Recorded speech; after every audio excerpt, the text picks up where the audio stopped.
चलत कत टेढ़ो टेढ़ो रे। मन सीधा चल ही नहीं सकता। अगर तुम मेरी बात ठीक से समझो तो मन का अर्थ ही है टेढ़ा टेढ़ा चलना। टेढ़ी चाल का नाम मन है। जैसे ही चाल सीधी हुई कि मन गया। मन सीधी चाल में बचता ही नहीं, इसलिए सरलता से मन भागता है, जटिलता को चुनता है। जितनी जटिल चीज हो उतनी मन को रुचती है, जितनी कठिन चीज हो उतनी मन को रुचती है। हिमालय चढ़ना हो जसता है, परमात्मा में जाना हो नहीं जसता, क्योंकि इतनी सरल घटना है कि वहां कोई चुनौती नहीं, वहां कोई चैलेंज नहीं। कठिन को जीतने में मजा आता मन को, सरल को जीतने का उपाय ही नहीं। सरल को क्या जीतोगे? परमात्मा से लोग वंचित हैं इसलिए नहीं कि वो बहुत कठिन, इसलिए वंचित हैं कि वो बहुत सरल है। इसलिए वंचित नहीं है कि वो बहुत दूर है, इसलिए वंचित है कि वो बहुत पास है। उसमें चुनौती नहीं। दूर की यात्रा पर तो मन निकल जाता है, पास की यात्रा में यात्रा ही नहीं, जाना कहां है। तो जितना तुम्हारा मन किसी चीज में जटिलता पाता है उतना ही रस लेता है, क्योंकि चाल टेढ़ी मेढ़ी करने की सुविधा है। सीधे सीधे में, साफ सुथरे में मन कहता है कुछ रस नहीं, क्या करोगे? बात इतनी साफ सुथरी है, कोई भी पहुंच सकता है, तुम्हारी क्या विशिष्टता? इसलिए तुम्हें कहूं, इसे ठीक से सुनो, समझ लेना। धर्म बड़ी सीधी चीज है, लेकिन मन के कारण पुरोहितों ने धर्म को बहुत जटिल बनाया, क्योंकि जटिल की ही अपील है। तो उल्टी सीधी हजार चीजें धर्म के नाम से चल रही। उपवास करो, शरीर को सताओ, शीर्षासन करके खड़े रहो, उल्टा सीधा बहुत चल रहा है। और वो चलता इसलिए है क्योंकि तुम्हें जचता है। अगर मैं तुमसे कहूं कि बात बिल्कुल सरल है, बात इतनी सरल है कि कुछ करना नहीं है, सिर्फ खाली शांत बैठ के भीतर देखना है, तुम मुझे छोड़ के चले जाओगे। तुम कहोगे जब कुछ करने को नहीं है तो क्यों समय खराब करना, कहीं और जाएं जहां कुछ करने को हो।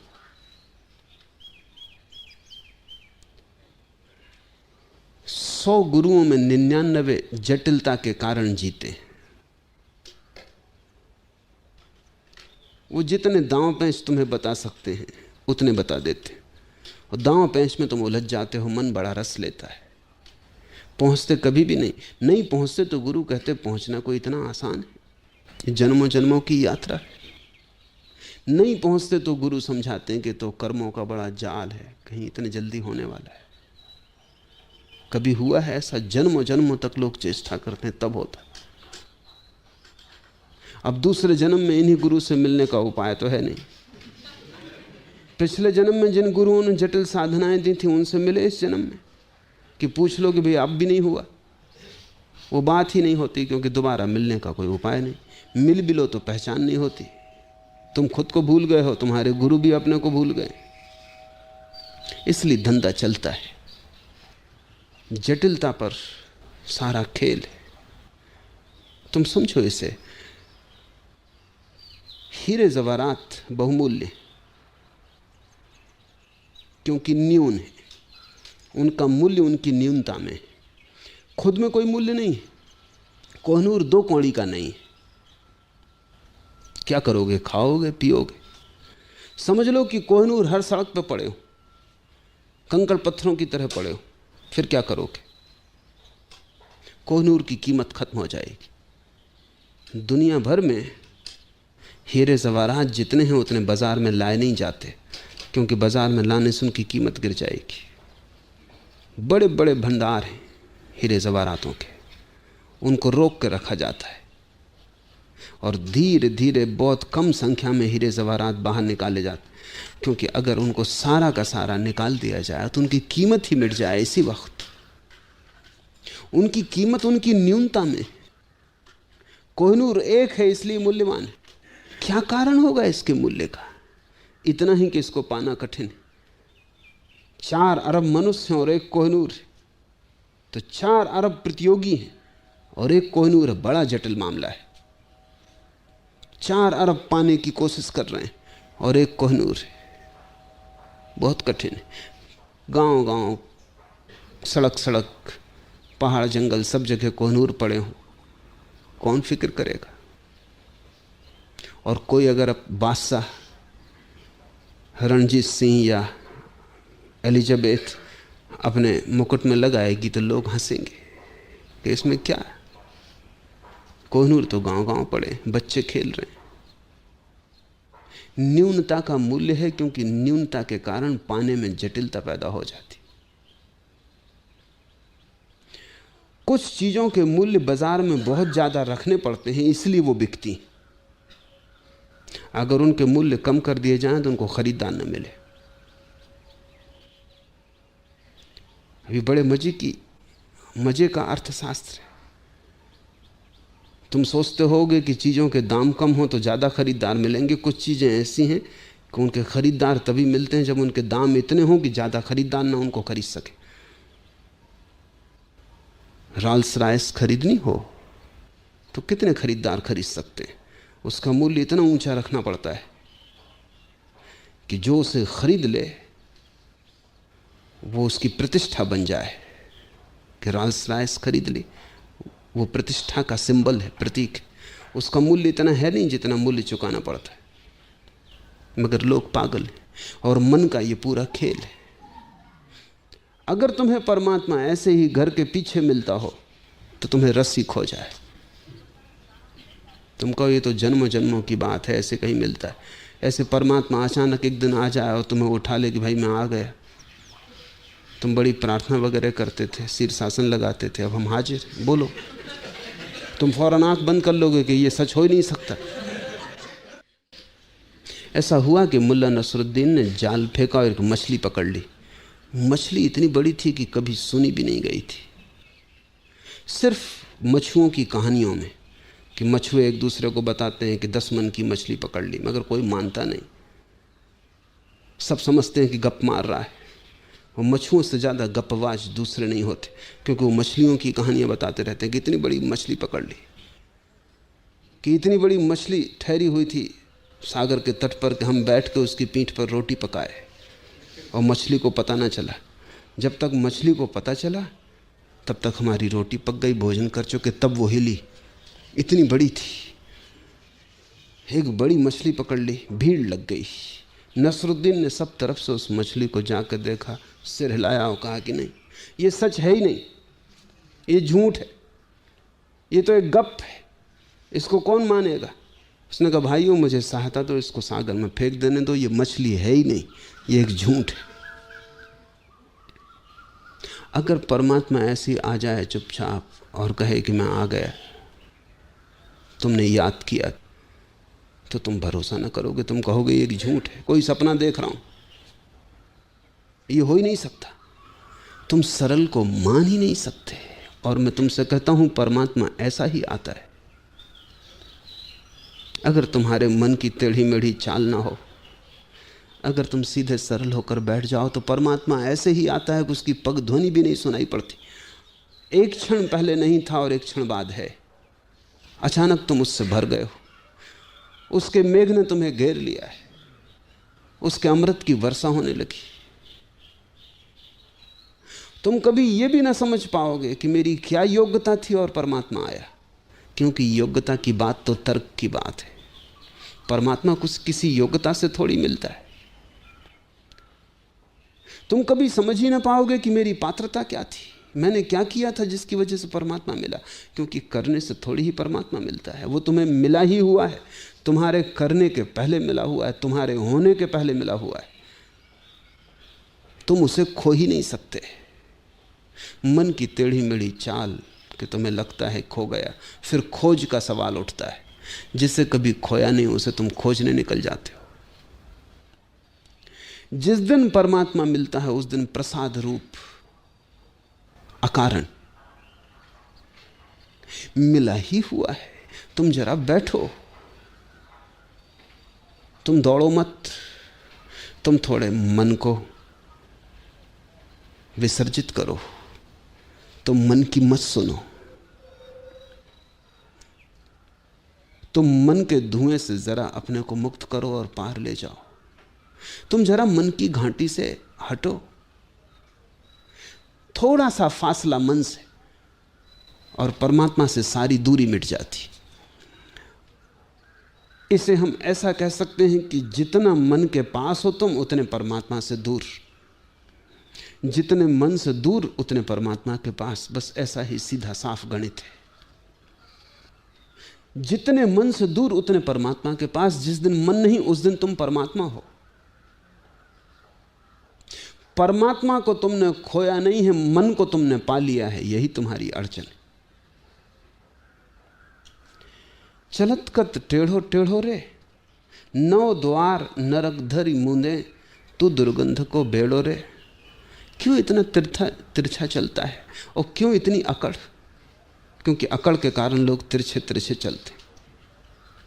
पैसा मिल जाए तो आदमी अकड़ के चलता है, इलेक्शन में जीत जाए तो देखो पैर जमीन पर नहीं पड़ते, तिरछा तिरछा चलता है।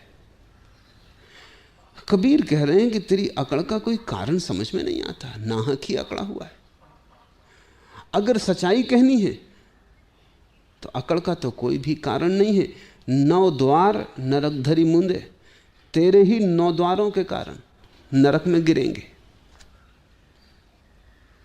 9 द्वार हैं शरीर के 9 छिद्र, आंख कान नाक, शरीर के 9 छिद्र, जिनसे मन अपनी वासना को संसार में फैलाता है।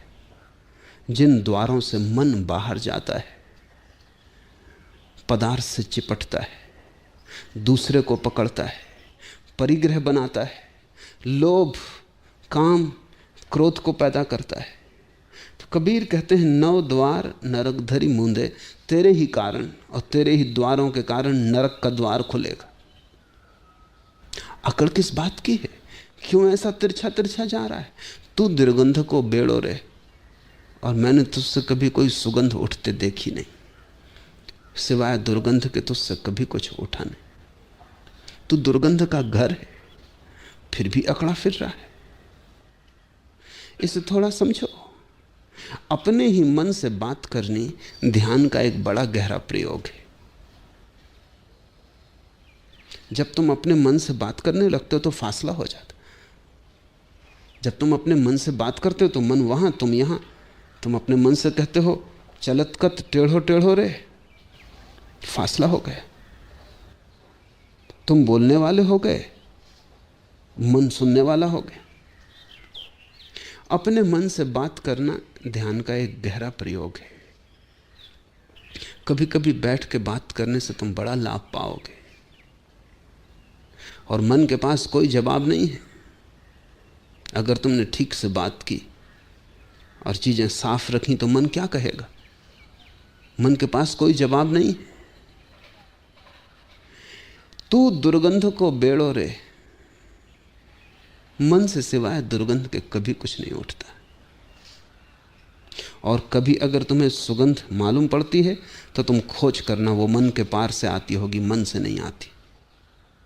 जैसे समझो, क्रोध मन से उठता है, घृणा मन से उठती है, वैमनस्य ईर्षा मन से उठती है, जलन द्वेष मत्सर मन से उठता है, सब उपद्रव मन से उठता है।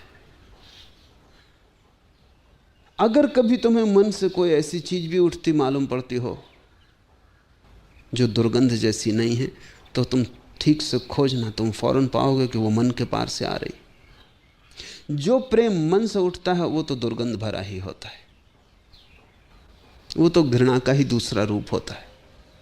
लेकिन एक ऐसा प्रेम भी है जो मन के पार से उठता है, और उसे तुम पहचान लोगे तत्क्षण, उसकी सुगंध ही और है।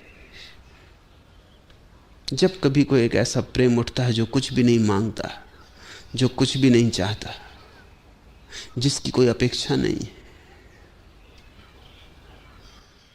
जैसा प्रेम बुद्ध की आंखों में दिखाई पड़े, वो प्रेम मन से नहीं आ रहा, वो मन के पार से आ रहा है। उसमें फिर कोई दुर्गंध नहीं है, उसमें फिर घृणा का कोई पहलू नहीं। तुम बुद्ध के प्रेम को घृणा में नहीं बदल सकते, तुम्हारे प्रेम को घृणा में बदला जा सकता है। तो वो प्रेम मन से आ रहा है। तो क्या हुआ मापदंड? मापदंड ये हुआ कि जो भी चीज अपने से विपरीत में बदली जा सके वो मन से आ रही है, और जो अपने से विपरीत में न बदली जा सके वो मन के पार से आ रही है। ये क्राइटेरियन हुआ, ये निकस हुआ। इस पे तुम कस लेना। तुम किसी को प्रेम करते हो, एक स्त्री को प्रेम करते हो, आज सुंदर है, कल बूढ़ी हो जाएगी, फिर भी प्रेम करोगे? ऐसा ही प्रेम करोगे? आज स्वस्थ है, कल बीमार हो जाए, कैंसर ग्रस्त हो जाए, कि कोढ़ आ जाए, सारा शरीर गलने लगे, फिर भी तुम ऐसा ही प्रेम करोगे? सिर्फ सोचो, तत्क्षण तुम जान लोगे कि नहीं कर पाओगे। आज स्त्री प्रसन्न है, तुम्हें पूजती, कल गाली दे, अपमान करे, तब भी ऐसा ही प्रेम करोगे? आज तुम्हारे पीछे छाया की तरह चलती है, तुम्हारे अहंकार को भरती, कल किसी और की तरफ प्रेम की नजर से देख ले, तब भी तुम ऐसा ही प्रेम करोगे? कल किसी और के पीछे चलने लगे, किसी और की छाया बन जाए, तब भी तुम ऐसा ही प्रेम करोगे? तो तुम्हारा प्रेम सशर्त है, उसमें कंडीशन है, वो लेन देन है। और अगर स्त्री ने किसी और को प्रेम कर लिया तो प्रेम करना दूर, तुम इसकी हत्या कर दोगे, तुम इसे गोली मार दोगे। तुम्हारा प्रेम घृणा में बदल सकता है। जो चीज अपने से विपरीत में बदल जाए, समझना कि मन से आ रही, क्योंकि मन के पास द्वैत है, मन के पार अद्वैत है। अगर तुम्हारा प्रेम घृणा में न बदल सके, अगर तुम समझ लो कि संभव ही नहीं है कि मेरा प्रेम घृणा में बदल जाए, खोजना गौर से। अपने को धोखा देने का कोई सार नहीं है, क्योंकि किसी और को तुम धोखा नहीं दे रहे। तुम्हारी शांति अशांति में बदल सकती है तो समझ लेना मन का ही खेल है। तुम अगर ऐसी शांति को अनुभव करो जो कि कुछ भी न बिगाड़ सकेगा, जिसे कोई विघ्न बाधा न डाल सकेगा, तुम्हारी अशांति ऐसी हो, तुम्हारी शांति ऐसी हो कि उसे अशांति में बदलने का कोई उपाय ना हो सकेगा, चारों तरफ तूफान चलता रहे तो भी तुम्हारी शांति अडिग बनी रहेगी, तो तुम समझ लेना कि कुछ मन के पार से आ रहा है। मन के पार से जो आता है वो विपरीत में बदल नहीं सकता, क्योंकि उसका विपरीत है ही नहीं, वो अद्वैत से आ रहा है, उससे अन्य कोई है ही नहीं। कभी कभी तुम्हें सुगंध की खबर मिल सकती मन से भी, लेकिन वो सुगंध मन की नहीं है। मन से तो दुर्गंध ही उठती है, और जो भी तुम मन से करोगे तुम्हारा जीवन उतना ही दुर्गंध से भरता जाएगा। अगर तुम दुर्गंध से भर गए हो तो चेतो, कब तक मन पर भरोसा किए जाओगे? काफी कर लिया, हर चीज की हद होती है। चलतकत टेढ़ो टेढ़ो रे, नौ द्वार नरक धर मुंदे, तू दुर्गंध को बेड़ो रे। घर है तू दुर्गंध का, 9 द्वार खुलते हैं तो उससे नरक के, और अकड़ के तू चलता है, कुछ समझ में बात आती नहीं। कबीर अपने मन से कहते हैं, जे जारे तो होई भस्म तन, और जब जलाया जाएगा तो शरीर के साथ शरीर भस्म होगा, राख हो जाएगा, तू भी राख हो जाएगा। रहित किरम उही खाई, अगर कोई टुकड़े बच गए शरीर के आग से तो कीड़े मकोड़े खा लेंगे। अकड़ किस बात की है? किस लिए इतना सिर ऊंचा किए चल रहा है? ये पताकाएं किस लिए फहराए जा रही हैं?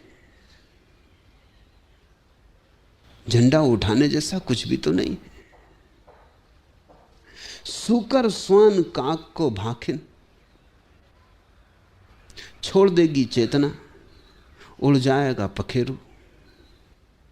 हंस यात्रा पर निकल जाएगा तो तुझे सूअर, कुत्ते, कौए भक्ष बना लेंगे। तामे कहा भलाई, कुछ बात समझ में नहीं आती कि क्यों तू इतना अकड़ा है। फूटे नैन हृदय नहीं सूझे, मति एक ही नहीं जानी। तेरे कारण पाया तो कुछ भी नहीं, खोया बहुत। और बड़ी से बड़ी चीज जो खो दी है मन के कारण, वो है फूटे नैन हृदय नहीं सूझे। मन ने कब्जा कर लिया है इतनी तीव्रता से कि हृदय को बिल्कुल अलग ही तोड़ दिया है। मन की आंख सजग है और हृदय की आंख मन ने बिल्कुल अंधी कर दी, जैसे आंख पर तेजाब डाल दी हो हृदय की। फूटे नैन हृदय नहीं सूझे, तुझसे मिला तो कुछ नहीं, पाया तो कुछ नहीं, हृदय के नैन तूने फोड़ डाले। तूने कब्जा कर लिया आंखों पर, तू एक अधिकारी हो गया, मोनोपोलिस्ट।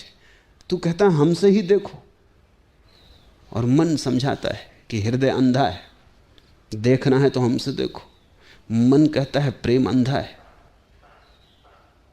देखना है तो हमसे देखो, नहीं तो भटक जाओगे। और प्रेम एकमात्र आंख है, मन अंधा कहता है।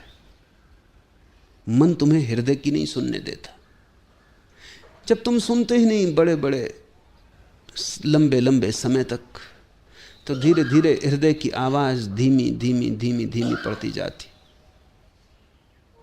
और मन का शोरगुल इतना है कि वो आवाज सुनाई नहीं पड़ती। थोड़ा मन विदा हो, तुम्हारी थोड़ी दूरी बढ़े, तो पहली दफे तुम्हें पता चलेगा तुम्हारे भीतर हृदय भी है। और हृदय यानी एक अलग ही लोक, हृदय यानी एक नया ही आयाम, जीवन को जानने पहचानने की एक नई कीमिया। तुम नए ही हो जाओगे जब तुम हृदय से देखोगे। वही चीजें जो तुमने मन से देखी थी, वही चीजें तब तुम हृदय से देखोगे, तुम पाओगे बात ही बदल गई। अगर तुम मन से परमात्मा को देखोगे तो पत्थर से ज्यादा दिखाई नहीं पड़ेगा। अगर हृदय से तुम पत्थर को देखोगे तो परमात्मा से अन्यथा नहीं दिखाई पड़ेगा। जिन्होंने पत्थर की मूर्तियां बनाई हैं परमात्मा की, उन्होंने बनाई होंगी हृदय से, उन्हें परमात्मा दिखाई पड़ा। तुम भी जाते हो उसी मंदिर में, तुम्हें पत्थर दिखाई पड़ता है। पत्थर की मूर्तियां बनाने का बड़ा राज है। राज यही है कि अगर हृदय की आंख हो तो पत्थर दिखाई पड़ता ही नहीं, पत्थर रूपांतरित हो जाता है। पत्थर एक ऐसे अलौकिक रूप से आविष्ट हो जाता है कि कबीर ने कहा है महिमा कही न जाए। पत्थर तो तिरोहित हो जाता है, पत्थर में प्रकट हो जाता है परमात्मा, क्योंकि वो सब जगह भरा है, जगह जगह छिपा है। जरा खोदने की बात है, जैसे पानी जगह जगह छिपा है, जरा खोदा कि कुआं बन गया। लेकिन वो खुदाई हो सकती है हृदय के उपकरणों से। हृदय जोड़ता है, मन तोड़ता है। मन खंड खंड करता है, हृदय अखंड करता है। मन का सूत्र है विश्लेषण, एनालिसिस। हृदय का सूत्र है संश्लेषण, सिंथेसिस। जहां चीजें खंड खंड हैं, हृदय वहां अखंड देखता है, और जहां चीजें अखंड हैं वहां मन खंड खंड देखता है। हृदय जब परिपूर्ण रूप से सक्रिय होता है तो सारा अस्तित्व एक हो जाता है। कबीर कहते हैं पाया तो तुझसे कुछ भी नहीं, फूटे नैन हृदय नहीं सूझे। आंख फोड़ दी तूने, दृष्टि मिटा दी तूने, और हृदय की सारी सूझ खो गई। प्रेम के पंख काट डाले तूने, प्रार्थना का उपाय न छोड़ा। यही तेरी उपलब्धि है। मति एक नहीं जानी और प्रज्ञा की एक किरण तूने नहीं जानी, और न तूने जानने थी। मति का अर्थ है प्रज्ञा, परम ज्ञान, उसकी झलक। मन ने बहुत ज्ञान इकट्ठा कर लिया है, लेकिन उस ज्ञान में मति की जरा भी झलक नहीं है। बहुत जानता है मन और कुछ भी नहीं जानता। बड़ा संग्रह है ज्ञान का, शास्त्र, शब्द, सिद्धांत, लेकिन प्रतीति का एक कण भी नहीं है। और प्रतीति ही एकमात्र प्रज्ञा है, अपना ही अनुभव एकमात्र ज्ञान है। तो मन तोते की तरह है, रटन लगाए रखता है, दोहराता रहता है, बासा उधार।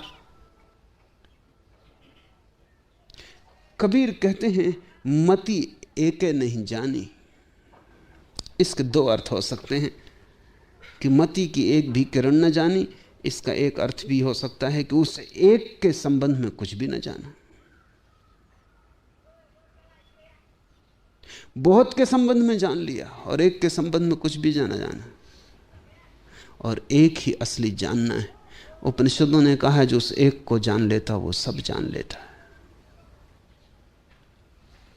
मति एके नहीं जानी, माया मोह ममता सु बांध्यो, बूढ़ी मुबो बिन पानी। इतनी ही तेरी कुशलता है कि माया मोह ममता सु बांध्यो, सपनों से बांध दिया तूने, सत्य से तोड़ दिया, मोह से बांध दिया तूने, ममता से बांध दिया, अहंकार से, मैं और मेरा।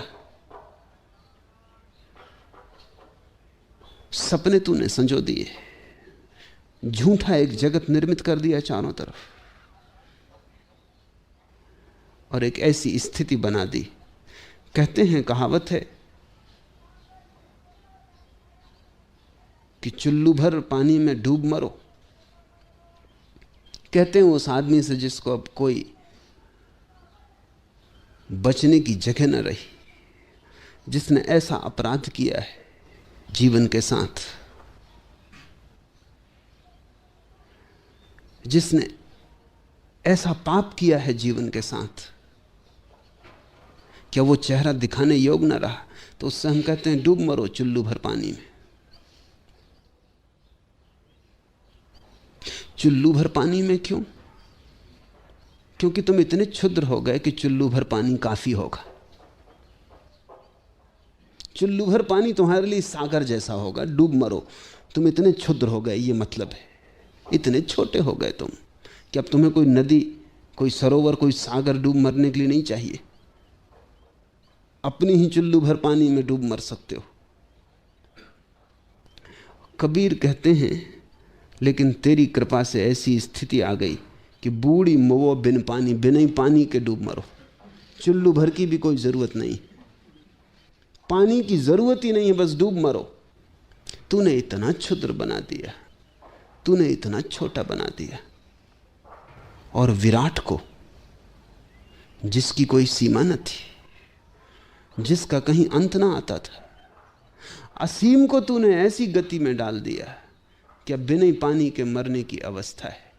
बूढ़ी मुवो बिन पानी, बारू के घरवा में बैठो। अकड़ किस बात की है तेरी? ये वार्तालाप बड़ा प्यारा है।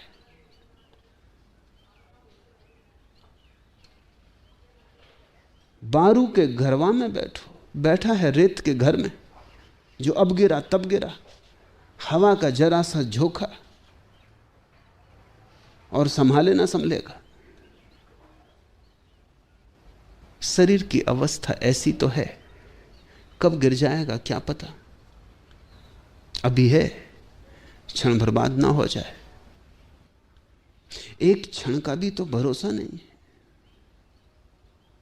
एक पल के लिए भी तो हम आश्वस्त नहीं हो सकते कि ये कल भी बचेगा। महाभारत में छोटी सी कथा है, एक भिखारी ने भीख मांगी। युधिष्ठिर कुछ काम में लगे थे, कहा कल आ जाना। भीम पास में बैठा था, उसने उठाया एक ढोल और जोर से बजाया और भागा गांव की तरफ। युधिष्ठिर ने कहा तू ये क्या कर रहा है, क्या हो गया? उसने कहा मैं गांव में खबर कराऊं कि मेरे भाई ने समय को जीत लिया, कल का आश्वासन दिया है। भिखारी से कहा कि कल आ जाना। इसका मतलब कि कल हम यहां रहेंगे, इसका मतलब कि कल तू भी रहेगा। मेरे भाई ने काल को जीत लिया, इतनी बड़ी घटना घट गई तो मैं जरा ढोल पीट के गांव में खबर कराऊं।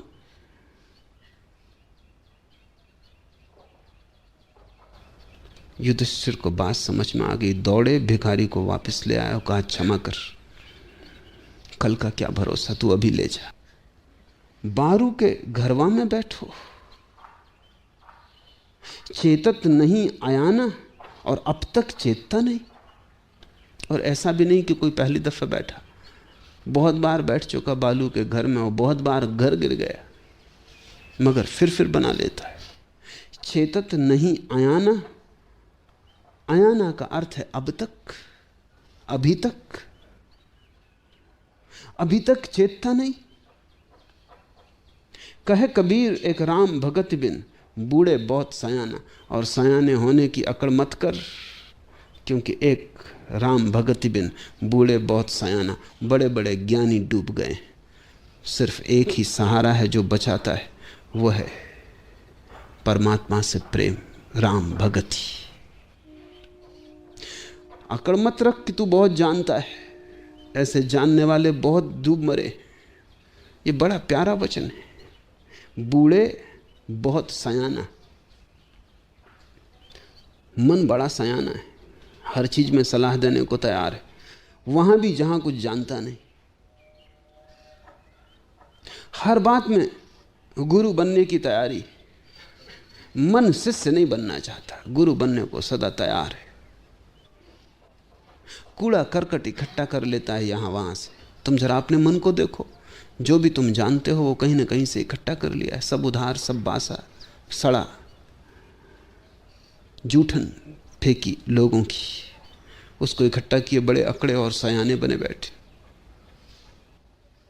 ऐसा हुआ कि सूफी फकीर जुन्नैद एक गांव से गुजरता था।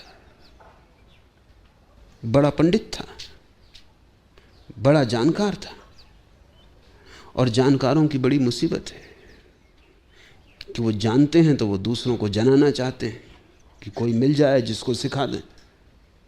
ऐसा हुआ, उस दिन कोई ना मिला। अधार्मिक गांव रहा होगा,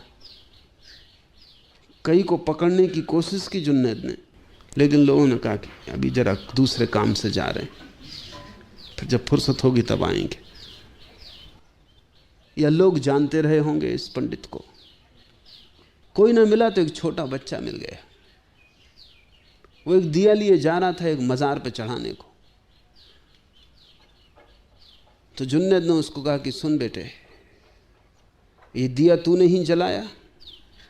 उस लड़के ने कहा कि निश्चित मैंने ही जलाया। तो तू क्या ये बता सकता है कि ज्योति जब तूने जलाई ना थी तो कहाँ थी, और जब तूने जलाई तो कहाँ से आई, किस दिशा से?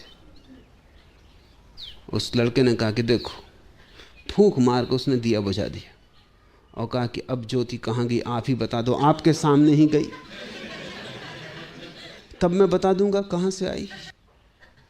जुन्नैद को पहली दफा होश आया कि बड़ी बड़ी ज्ञान की मैं बातें करता हूं कि संसार कहाँ से आया, किसने बनाया, और ये ज्योति सामने ही मेरे आंखों के लीन हो गई और मैं नहीं बता सकता कहाँ गई। उसने झुक के पैर छुए उस बच्चे के, और जुन्नैद ने लिखा है उसी दिन मैंने पंडित होने का त्याग कर दिया। ज्ञान कचरा है। क्या बकवास मैंने भी लगा रखी। छोटी छोटी बात का पता नहीं, बड़ी की बात कर रहा हूं। अपना पता नहीं, संसार की बात कर रहा हूं। खुद की कोई खबर नहीं, खुदा की चर्चा चला रहा हूं। जुन्नैद उसी दिन परिवर्तित हो गया। जुन्नैद ने कहा अब हम सिखाने नहीं निकलते, अब सीखने निकलते हैं। वो शिष्य हो रहा। वो बड़ा विनम्र आदमी हो गया। उसकी विनम्रता अनूठी थी। उसने हर किसी से सीखा, और जब वो ज्ञान को उपलब्ध हुआ तो उससे लोगों ने पूछा तो उसने इस बच्चे को पहला अपना गुरु बताया। दूसरा गुरु एक चोर को बताया। लोगों ने कहा चोर और गुरु? उसने कहा एक रात एक गांव में मैं देर से पहुंचा, सारा गांव तो सोया हुआ था, धर्मशाला बंद हो चुकी थी। एक चोर एक अंधेरी गली में मुझे मिल गया। उसने कहा कि देखो, अब इस रात के अंधेरे में तुम्हें कहीं कोई जगह ना मिलेगी, विश्राम ना मिलेगा।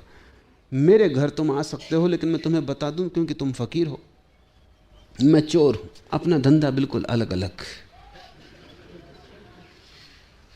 और फकीर से झूठ क्या कहना, सच सच बता देना, पीछे तुम पछताओगे कहाँ चोर के घर में रुक गए। मुझे कोई ऐतराज नहीं है और मुझे कोई डर नहीं है कि तुम मुझे बदल लोगे। मैं पक्का चोर हूं। तुम्हें अगर डर हो कि मैं तुम्हें बदल लूंगा, तुम कहीं और ठहर जाओ।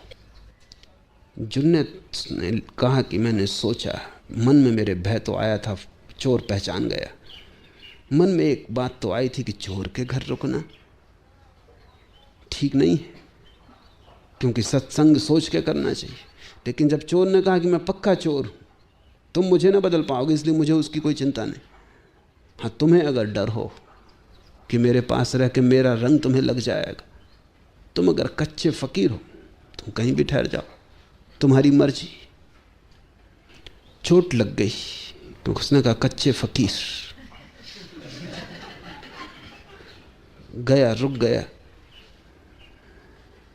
और फिर महीने भर तक रुका रहा। और चोर अनूठा आदमी था। रोज सांझ चोरी के लिए निकलता, रोज बड़ी आशा से भरा हुआ निकलता, और जुन्नत से बड़ी बातें करता कि आज महल में ही प्रवेश करने वाला हूँ, वो देखना तिजोड़ी ही उठा लाऊंगा। और रात जब लौटता तब भी उदास ना दिखाई पड़ता। दरवाज़ा जब जुन्नत खोलता पूछता लाए, वो कहता आज तो नहीं लगा दांव, लेकिन कल पक्का है। ऐसा महीना बीत गया, दांव लगा ही नहीं, मगर उस आदमी की आंख की चमक ना गई, उसकी आशा न खोई, उसने कभी भी निराशा प्रकट न की, वो हताश न हुआ। फिर जुन्नत उसे छोड़ के चला गया। बाद में जुन्नत जब परमात्मा की खोज में डूबा और रोज दिन बीतने लगे और परमात्मा की कोई झलक न मिले, तो एक दिन उसने तय कर लिया कि बस अब बहुत हो गया। अगर आज मिलता है परमात्मा तो ठीक, अगर नहीं मिलता तो समझ लेंगे है ही नहीं। तभी उसे चोर की याद आई और उसने कहा था कच्चे फकीर और मैं पक्का चोर। और वो चोर साधारण संपत्ति खोज रहा है लेकिन निराश नहीं, और मैं परम संपत्ति को खोजने निकला हूं और इतने जल्दी हताश हो गया। फिर जाग गया और फिर उस चोर ने मेरा साथ दिया, उसकी स्मृति ने साथ दिया। और जब तक मैंने परमात्मा ना पा लिया तब तक मैं चोर के सहारे ही चला। इसलिए दूसरा मेरा गुरु वो चोर। ऐसे उसने 9 गुरु गिनाए, उसने सबसे सीखा। जब तक तुम मन का भरोसा किए हो, मन बड़ा सयाना है, उसे सीखने की जरूरत नहीं, वो सीखा ही हुआ है, वो जानता ही है। और जो जानता ही है उसे जनाना मुश्किल। जो जागा हुआ पड़ा हो और सोने का बहाना कर रहा हो उसे जगाना मुश्किल। जिसको पहले से ही ये भ्रांति हो कि हम जानते हैं, उसको जनाओगे कैसे? वो पहले ही अपने ज्ञान से भरा है, और ज्ञान कौड़ी का नहीं है, सब उधार है, तोता रटन थे, सीख लिया है, कहीं प्राण उससे भीगे नहीं। बाहर बाहर है ज्ञान, अंतस अछूता रह गया है, भीतर गहन अज्ञान है, अंधेरा है, रोशनी उधार है और बाहर है। रोशनी किसी और की तुम्हारी रोशनी नहीं हो सकती, दिया किसी और का तुम्हारे काम नहीं पड़ सकता। बुद्ध ने अंतिम क्षणों में कहा है अप दीपो भव, अपने दिए हो जाओ। कब तक शास्त्रों के दिए लिए फिरोगे? वो तो बुझे दिए। शब्दों के दिए कब तक काम आएंगे? कहे कबीर एक राम भगत बिन बूढ़े बहुत सयाना, कहते हैं चलत कत टेढ़ो टेढ़ो रे, और तेरे जैसे बहुत ज्ञानी डूब गए। अकड़ मत, ये झंडा मत उठा, तिरछा तिरछा मत चल, तेरे सयानेपन में कुछ सार नहीं है। बचे तो केवल वे, कहे कबीर एक राम भगति बिन बूढ़े बहुत सयाना, बचे तो केवल वे जिन्होंने राम का सहारा ले लिया। राम के सहारे का अर्थ है जिन्होंने एक का सहारा ले लिया, और वो एक तुम्हारे भीतर छिपा है। जिन्होंने विचारों से दृष्टि हटा ली और चैतन्य की तरफ उन्मुख हो गए, जो स्रोत की तरफ लौट गए, जो गंगोत्री में पहुंच गए, जहां से सब आया है, जहां से सब फैलाव हुआ है, जो उस मूल उद्गम पर पहुंच गए, और वो उद्गम तुम्हारे भीतर है। कस्तूरी कुंडल बसे। आज इतना ही।